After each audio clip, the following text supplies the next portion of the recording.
Hi everyone, it's Miss Champagne. Okay, let us continue. All right, so we're reading from the book, from my book, Three Business Strategies to Get Contracts and Make Profit in Africa. You go, you do, you're done. And we're starting with chapter 4, which talks about business strategy. Now, I'm going to look a lot at this book while I'm reading because I really break it down in this book, in this chapter.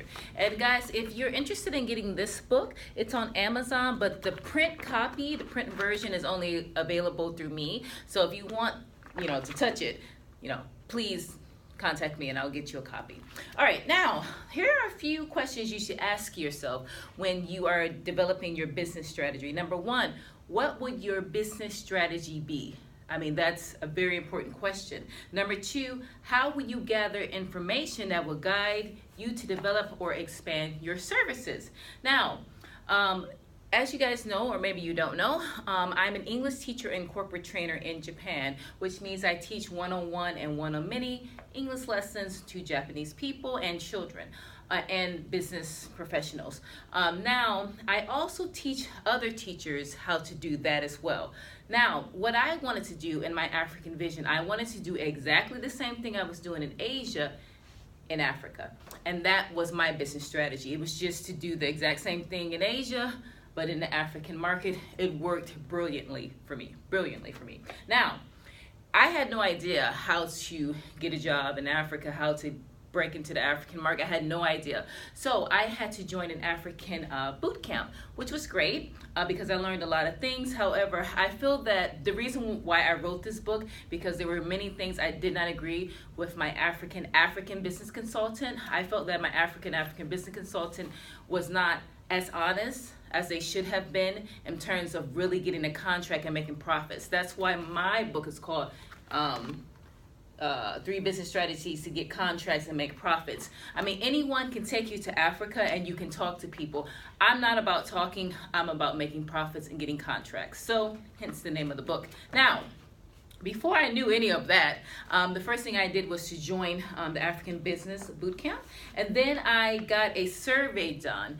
My survey was actually free, but then I actually paid $500. It was $300 or $500 to get it extended, and I really liked the results of the survey. It let me know that my services were needed. My services as a corporate trainer, the pronunciation, the presentation, all that stuff, business skills, business etiquette, that's exactly what I teach in Japan. That was also needed and this is the Ghana market, the Ghanaian market. Now, that was great.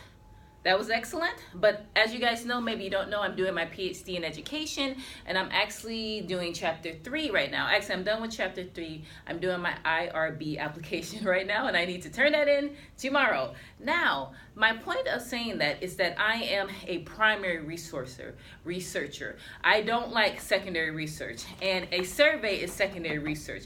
I like to get myself on the ground. I need to smell, see things for things to be real, and I'll share that journey with you because I've gone to other countries and done the same thing, but that will be like in a different book, in a different video.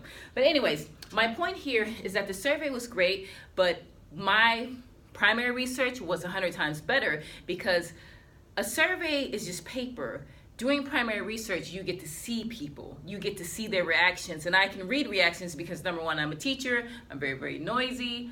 Not noisy. I am nosy. But I'm very noisy and nosy. So I can read body language. And I'm a woman. So all those great things, I'm able to take those in. When you get a survey done, you're not seeing any of that. So I'm not discouraging you. But what I'm saying is that your person who does your survey and your African business consultant, they're not your customers. So you cannot rely primary on that information. That's the point I'm making, okay? If you want to know your customers, you have to go there. Point blank, period. Sorry if that hurts people, but I'm just telling you the truth.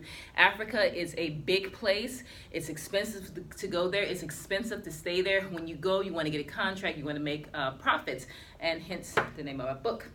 Now, there are also some African business protocols that you need to follow. Those of you who are in Japan, my fellow teachers, we know these protocols already because we live in the Japanese market. I feel like the Japanese market is the perfect starting market if you want to do business in Africa. Hence why my company's name is Jump Asia, Jump Africa. It's because I take the Asian mentality of doing business, I recognize it, and I can apply it to the African market. Now, a lot of my African business counterparts, they actually get angry when I say this, and I'm not saying the Asians and Africans that are saying, I'm not saying that at all, but I am a teacher, and I have taught English in Rwanda and Ghana. Those students had the exact same problem as my Japanese students.